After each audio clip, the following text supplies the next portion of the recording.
নমস্কার বন্ধুরা, প্রতিদিনের মতো আজও চলে এসেছি নতুন একটি রেসিপি নিয়ে। তো আজ তোমাদের কামরাঙা দিয়ে দারুণ একটি রেসিপি শেয়ার করব।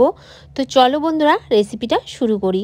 তো এখানে আমি 6 পিস কামরাঙা নিয়েছি। কামরাঙাগুলো কিন্তু একদম পেকে গেছে, তোমরা দেখেই বুঝতে পারছো। আজ এই কামরাঙা দিয়ে আচার তৈরি করব। আচারটা খেতে দারুণ হয়। তো প্রথমে এই কামরাঙাগুলো আমি জল দিয়ে ভালো করে ধুয়ে নেব। তো এখানে একটা পাত্রের মধ্যে জল নিয়ে নিয়েছি। এবার জলের মধ্যে কামরাঙাগুলো দিয়ে একে একে আমি কামরাঙাগুলো ভালো করে ধুয়ে নেব। আর বন্ধুরা ভিডিওটা স্কিপ না করে সম্পূর্ণ ভিডিওটা দেখার জন্য অনুরোধ রইল। কামরাঙার গায়ে কিন্তু একটু কালো কালো দাগ ছিল, সেটা এইভাবে ডলে ডলে ধুয়ে নিতে হবে। তো এখানে কামরাঙাগুলো আমার ধুয়ে নেওয়া হয়ে গেছে, বাদবাকিগুলো আমি একইভাবে ধুয়ে নিয়েছি। এখন এখানে একটা কামরাঙা নিয়ে নিলাম। এবার একটা চাকুর দ্বারা আমি কামরাঙাগুলো এইভাবে কেটে নেব। তো একটু মোটা মোটা করে কেটে নেব, একদম পাতলা করব না। তো দেখো ঠিক এইভাবে কামরাঙাগুলো কেটে নিতে হবে। আজ যদি কোনো নতুন বন্ধু আমার ভিডিওটি দেখে থাকো, ভিডিওটি ভালো লাগলে অবশ্যই আমার চ্যানেলটি সাবস্ক্রাইব করে পাশে থাকা বেল বাটনটি ক্লিক করে নেবে। তো কামরাঙাগুলো আমি একইভাবে কেটে নেব সব কামরাঙাগুলো।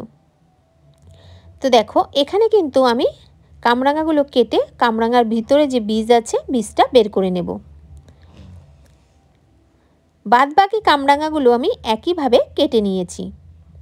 তো দেখো এখানে কেটে নেওয়া হয়ে গেছে। এখন একটা প্লেটের উপর কামরাঙাগুলো তুলে নিচ্ছি। কামরাঙাগুলো দেখতে কি দারুণ লাগছে। তো বন্ধুরা সাইডে সরিয়ে রেখে গ্যাসে কড়াই বসিয়ে দিয়েছি। এবার দিয়ে দিলাম 6টা শুকনো লঙ্কা। শুকনো লঙ্কাটা প্রথমে একটু ভেজে নেব। তো দেখো শুকনো লঙ্কাটা একটু ভেজে নেওয়া হয়ে গেছে। এবার দিয়ে দেব 1 চামচ গোটা জিরে, আর দিয়ে দেব এই চামচে 2 চামচ কালো সর্ষে।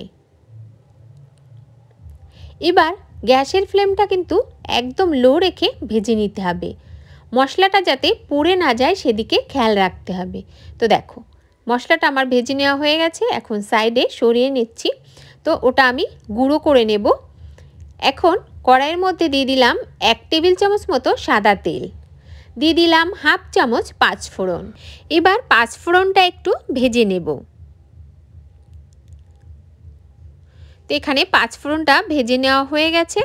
এখন এর মধ্যে দিয়ে দেব কেটে রাখা কামরাঙা। এবার কামরাঙাটা ভালো করে একটু কষে নেব। এবার কামরাঙাটা কষে নেওয়া হয়ে গেছে। এখন আমি এর মধ্যে দিয়ে দেব পরিমাণ মতো লবণ। লবণটা কিন্তু একদমই কম ব্যবহার করতে হবে। এবার এর মধ্যে দিয়ে দেব কাশ্মীরি লঙ্কার গুঁড়ি 1/2 চামচ। এবার কামরাঙার সঙ্গে ভালো করে মিশিয়ে আরও কিছুক্ষণ কামরাঙাটা কষে নেব। গ্যাসের ফ্লেমটা একদমই লো করে কিন্তু কষে নিতে হবে। তো দেখো এখানে আমার কামরাঙাটা কিছুক্ষণ কষে নেওয়া হয়ে গেছে। এখন ঢাকা দিয়ে দেব। ঢাকা দিয়ে 2 মিনিট পর ঢাকাটা খুলে নিচ্ছি।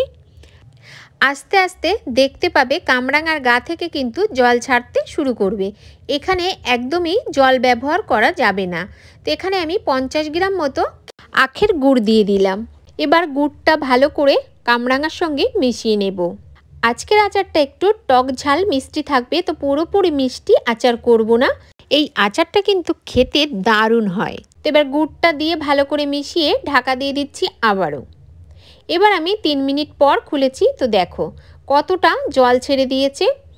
এইভাবে আমি কামরাঙাটা ঢেকে ঢেকে রান্না করে নেব।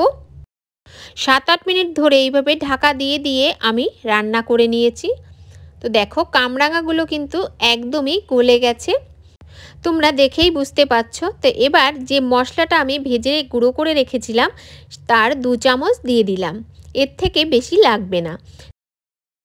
এবার আরও কিছুক্ষণ রান্না করে নেব। তো জলটা একদমই শুকিয়ে যাবে, তখন নামিয়ে নিতে হবে। তো দেখো এখানে আমার কামরাঙার আচারটা তৈরি হয়ে গেছে। এবার একটা বোলের মধ্যে নামিয়ে নিচ্ছি। তো বন্ধুরা, প্রতিদিনের মতো আশা করছি এই রেসিপিটাও তোমাদের ভীষণই ভালো লেগেছে। ভালো লাগলে লাইক, কমেন্ট, শেয়ার করতে বন্ধুদের কাছে ভুলবে না।